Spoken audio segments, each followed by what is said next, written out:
ममता की बहू शुचि हर बात पर चिक-चिक करती, जो ममता को बिल्कुल अच्छा नहीं लगता।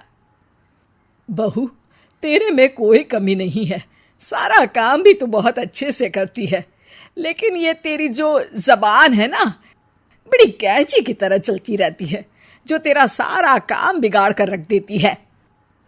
वाह जी वाह, मतलब आप लोगों को बेजुबान बहू चाहिए थी, जो न बोले न बात करे, और आप लोग बस जुल्म ढाते रहे। तभी वहां क्षितिज आ जाता है। अरे, ऐसा क्या जुल्म हो रहा है तुम्हारे ऊपर?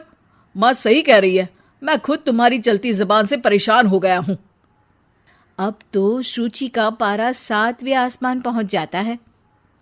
वाह जी वाह, अब आप भी! क्या नहीं किया मैंने आपके लिए, अपना सब कुछ दांव पर लगा दिया, लेकिन आप भी अपनी माँ की जुबान बोलने लगे। अरे यार, कैसी बात बोल रही हो? माँ की जबान, बीवी की जबान? अरे मेरी तो कोई जुबान है ही नहीं जैसे। देखो शुचि, माँ से बुरा व्यवहार मैं पसंद नहीं करूंगा। अब क्या था, माँ के सामने अपनी हुकूमत कम होती देख शुचि को माँ से नफरत होने लगती है। अगले दिन शुचि माँ के कमरे में जाती है। माँ, ये लीजिए गर्म पानी।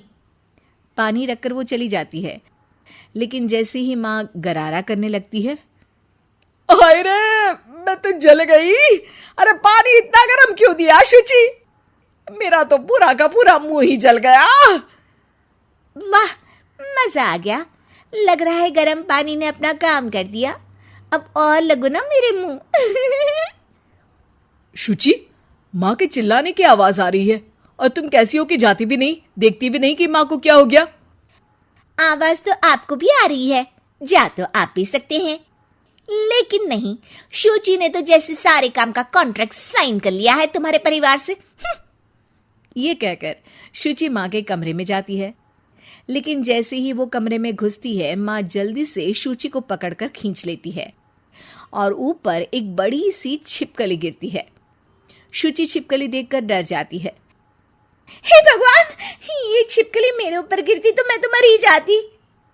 हाँ बेटा, मैं जानती हूँ कि तू छिपकली से डरती है, और समय पर मेरी नजर पड़ गई, ऐसे मेरा मुंह जल गया है। प्लीज कुछ कर, रहा नहीं जा रहा है। शुचि को अपने किए पर पछतावा होता है और भागकर सास को बर्फ देती है। ये लीजिए, इसे मुंह में रख लीजिए, और गलती तो वैसे आपकी भी है, चेक करना चाहिए था ना आपको कि पानी कितना गर्म है। अरे 7 साल हो गए तेरी शादी को, तब तो चेक नहीं किया, अब क्यों करूं? वाह जी वाह, यहाँ भी मेरी ही गलती है। अरे इंसान हूँ, मशीन नहीं जो हमेशा सही रहूं। अच्छा, आज मैं दोपहर में सहेल के घर जा रही हूँ, अब इसे बता देती हूँ। अरे हाँ हाँ, जाना, मैंने कब मना किया है? पता है नहीं किया, लेकिन बच्चे? हाँ हाँ, जैसे तू हमेशा बच्चों को साथ लेकर जाती है, मैं देख लूंगी ना। शुचि तैयार होकर सहेली के घर जाती है। अरे वाह शुचि, तेरी ड्रेस तो बहुत अच्छी है, तू ऐसे कपड़े पहन कर निकलती है तो तेरी सास कुछ नहीं कहती क्या? दूसरी सहेली बच्चा संभालते हुए कहती है। अरे सूची, सही है, तू एंजॉय भी कर लेती है लाइफ को, और बच्चा सास देख लेती है, तेरे तो मजे हैं भाई, मजे। अरे मजे कैसे, जब वो बोलती है ना तो बड़ा ही कड़वा बोलती है। रहने दे, अच्छा चल मैं जा रही हूँ, डिनर भी तो बनाना है ना। शुचि ये बोलकर वहां से चली जाती है।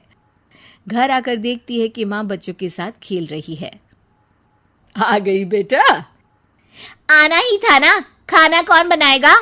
फिर रात होते ही सब चिल्लाने लगेंगे, खाना खाना, और फिर सबको मौका मिल जाएगा ना मुझे कहने का कि मैं सही हूं ही नहीं, खाना भी नहीं बनाती हूँ, और आप आप तो सबसे पहले बोलेंगी। अब सास को गुस्सा आ जाता है। एक तो सारा दिन तेरे बच्चों को देख रही थी, घर पर किसी ना किसी का आना जाना लगा रहता है, बच्चे घर गंदा करते हैं, उसे देखती हूँ, हद है। अब क्या खाने की जिम्मेदारी भी मैं ही ले लूं तो करेगी तू क्या? शुचि को ये सुनकर कुछ ज्यादा ही गुस्सा आ जाता है। बस माँ जी बस, अरे ये तो गुलामों वाली जिंदगी हो गई, कोई फ्रीडम रहा ही नहीं।